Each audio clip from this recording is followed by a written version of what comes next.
talk me through some more of these props, and we'll break them down. All right, word. So I like Jabari Smith over 12.5 points. They're running. We got a lot of these games that are like kind of they're the same matchup as Wednesday. We got a lot of these duplex spots. This is another spot. Jabari Smith against the Memphis Grizzlies. I gave this out on Twitter the other day, or X, and it's the same line, and it's the same reasoning. I saw exactly what I wanted to see, and we're gonna go right back to it. Look, the Grizzlies. This is a tough matchup for them. It's a good matchup for Jabari. And it's a bad matchup for Sengun, realistically.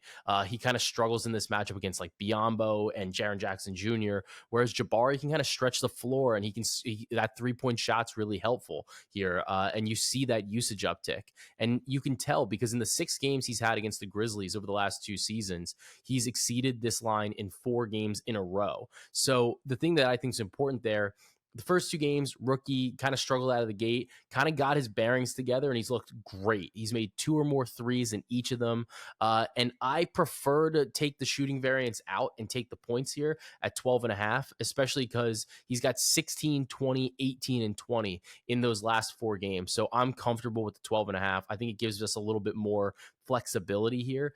And I don't think that Memphis really has the personnel at this point in time to stress Jabari in the right way, because they know that like you really need to attack Sengun. Like you have to contain Sengun, and you have to even contain like Tari Eason. He got great minutes the other day, but Jabari Smith's ability to score from the perimeter is what's going to keep him on the floor and try to stretch out Jaren, stretch out Biyombo, stretch out that defense. So I really like Jabari at over 12.5 points. Yeah, I like this spot just because overall, the Grizzlies are bad, man. Dude, they're bums. and I really like looking at player props and specific players coming off of really good games against the same opponent. Yep. Because just like you're thinking, I just saw this matchup last night. Yeah. What's going to be different here? I don't see what would change.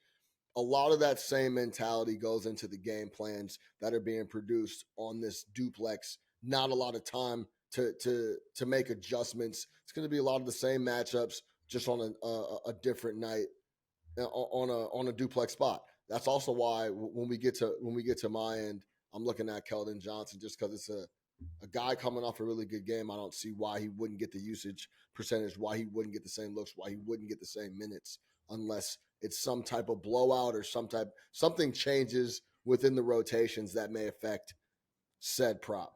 Yeah, agreed. And I mean, even with Jabari in this prop in particular, he scored 7 of his 20 points in the 4th quarter. So it's not like Memphis made an adjustment at the end of the game and then he was like scoreless in the 4th quarter. Like he scored 7 points in the 4th quarter. So like he's balling, like he was doing well. I don't know what Memphis is going to really do differently in this game just a day later, realistically.